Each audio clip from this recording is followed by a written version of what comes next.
नमस्कार. मागील 2 भागात आपण त्या रूममधला तो विचित्र नियम बघितला. आता त्या 2 भागांची लिंक मी डिस्क्रिप्शनमध्ये शेअर केलेली आहे. इन केस जर तुमचा मिस झालेले असेल ते 2 भाग तर नक्की पूर्ण पहा. आता पुढची स्टोरी. त्या घरात नेहमी भाडेकरू बदलत होते, कारण तो नियम. पण तो मालक कुठेच जात नव्हता. सकाळी तो लवकर उठायचा, दुपारी शांत बसायचा आणि रात्री तो कधीच स्वयंपाकघरात जात नसे. पण काही वर्षापूर्वी हे घर वेगळं होतं. तो एकटा नव्हता. त्याची बायको होती. घर चांगलं हसतं खेळतं होतं. पण तिची एक सवय होती.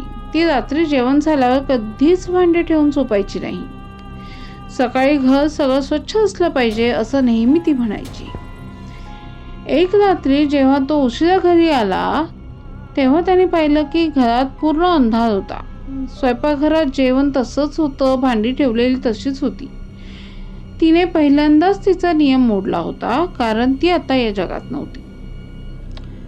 त्याने काही त्या दिवशी इतका विचार केला नाही, पण तिथून पुढे तो ते काम करू लागला. स्वतः भांडी धुवायचा, ओटा पुसायचा. एक दिवस असंच आवरून तो झोपायला गेला. सकाळी उठल्यावर स्वयंपाकघर पुन्हा अस्ताव्यस्त होतं. भांडी पुन्हा बाहेर होती, ओटा ओला होता. जणू कोणीतरी रात्री त्याचं काम नाकारलं होतं. ह्यावर त्याने जास्त विचार केला नाही किंवा कोणाशी काही बोलला नाही. पण त्या दिवसानंतर तो कधीच रात्री स्वयंपाकघरात गेला नाही आणि स्वयंपाकघर त्यांनी कधी साफ केलं नाही. तो भांडी तशीच ठेवायचा. सकाळी मात्र घर एकदम स्वच्छ असायचं. पण त्याला कधी पुन्हा स्वयंपाकघरात त्याची बायको दिसली नाही. हळूहळू त्याला एक गोष्ट समजली की ते स्वच्छ करणं हे त्याच्यासाठी नव्हतं आणि ते कोणीही असेल त्याला रात्रीची जागा हवी होती.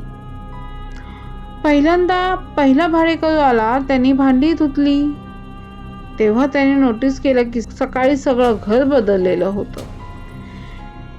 तेव्हाच मालकाने नियम केला की रात्री जेवणानंतर स्वयंपाकघर साफ करायचं नाही. त्यामुळे तो प्रत्येकाला सांगत होता तेच की रात्री जेवणानंतर स्वयंपाकघर स्वच्छ करू नकोस. कारण तो नियम हा भीतीसाठी नव्हता. तो नियम एक विनंती होती. आजही तो त्या घरात एकटाच राहतो. स्वयंपाकघर रात्री कधीच बंद करत नाही, कारण काही सवयी मरणानंतरही घर सोडत नाहीत.